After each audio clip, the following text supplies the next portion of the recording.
పేరెత్తితేనే భయపడిపోయే ఒక ప్రదేశానికి కాశీలో మిమ్మల్ని తీసుకువెళ్తాను రండి. కాశీలో మణికర్ణికి అంత బాగా నచ్చింది కదూ. దేవతలతో స్నానం, పితృదేవతల ప్రీతి, విష్ణుకుండం, దత్తదర్శనం, ఫుల్లుగా పుణ్యం. మరి మనకు నచ్చని, అసలు స్వీకరించని శివయ్య అక్కడే ఉండే మరో చోటు చూపించనా? మరణం. అవును, చావెలా ఉంటుందో, మన బ్రతుకుకు అర్థమేంటి అని ఎవరికి వారు అంతర్మథనం చేసుకోవాలి అనుకుంటే మణికర్ణిక స్నానం అయ్యిన వెంటనే లేదా కాశీ ట్రిప్ మొత్తంలో మీకోసం మీరు ఒక 10 నిమిషాలు కేటాయించుకొని శివ ఇంటికొచ్చేయండి. అదే అండి కాశీకి అసలైన అర్థమైన మహాశ్మశానానికి.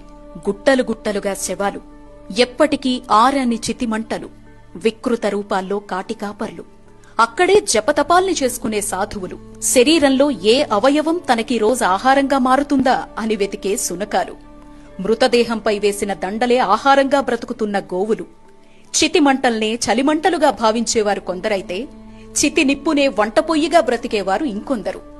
రండి, కూర్చోండి కాసేపక్కడ. ఇవి కాశీలో కనపడే సత్యాలు. జీవితమంతా నేను, నాది అనే రెండింటి మధ్య చిక్కుకుపోయి జీవిత పరమార్థాన్ని, ఈ శరీరం లేకపోయినా ఏది శాశ్వతమో తెలిపే అసలైన చోటు ఈ మహాశ్మశానం. రాజు లేదు, పేద లేదు, ధనిక లేదు, బీద లేదు, ఇక్కడంతా ఒక్కటే. నీకోసం నీ వాళ్ళిక్కడికొచ్చినా కనీసం నిన్ను